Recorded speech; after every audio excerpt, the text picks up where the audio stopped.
Hello hello. का हो? कहो आवाज नहीं जाता का? जात से थोड़ा नेटवर्क कम हो जाती। हेलो। का हो, का हाल बा? अरे होली आ गए हो तई देवर ओवर के समझा दा। अरे देवरन के तो आजकल बहुत लहार चलत हिय। ए सुना। बोला। हमार बात सुना। बोला हो। चढ़ते फागुनवा मनवा डारे हमारे सैया हो।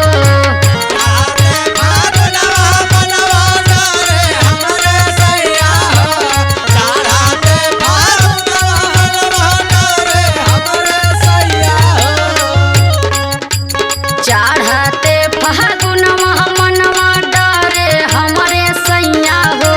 डहरे हमारे सैया हो। लहुरा देवरवा पकड़े रोज कलहिया हमारे सैया हो।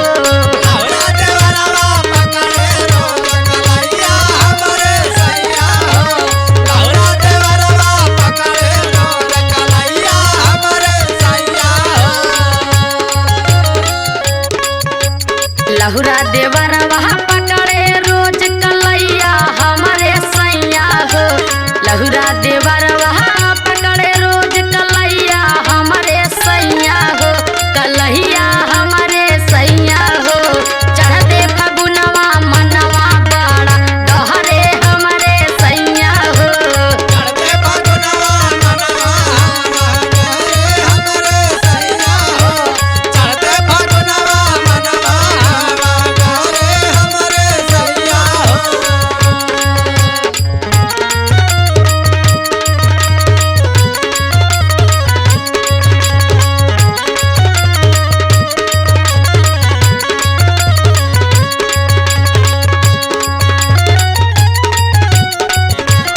होली है।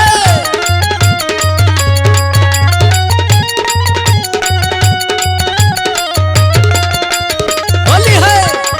होली है।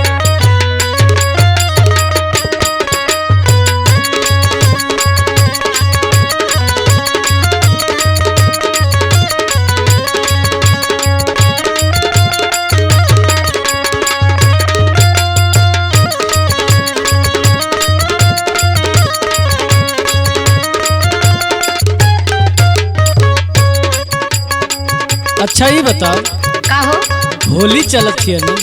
जैसे होली चलती है तो तहके ना पता हो कि हमके रंग से एलर्जी बा। रंग से एलर्जी तो हैया हो। एक काम कर, का हो? उन्हें के छुई छा लेवे दे, उन्हें के जीरा तसल्ली हो जाए। ए का कहत बा? का करी? अब हमार बात सुनो। बोल। अच्छा अगर ऐसे करे के होई तो बताओ, हम वहाँ लोगन के लगे नहीं चल जाई। अच्छा हमार बात सुना। बोला। जाहिया से गैला रजऊ हमके छोड़ी दिल्ली।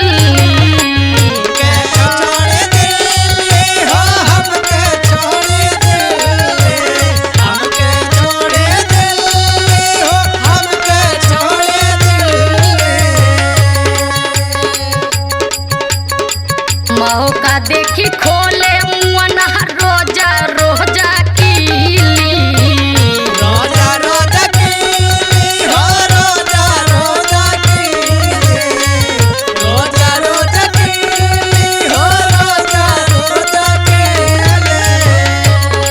रोज रोज तहार भाई आवाला कवाड़ी पीटेला, समझला ना? अब बतियावत हुआ कि छुआ छुआ ले तू ना। है सुना। बोल भाई बोल। आ जाहिया से गैला रजऊ हमके छोड़ी दिल्ली। मौका देखी खोले मुअना रोज रोज कीली। रातिया दिनवा जियरा हमर धड़के बड़ा सैया हो। धड़के बड़ा सैया हो। चढ़ली फगुनवा मनवा डहरे हमारे सैया हो।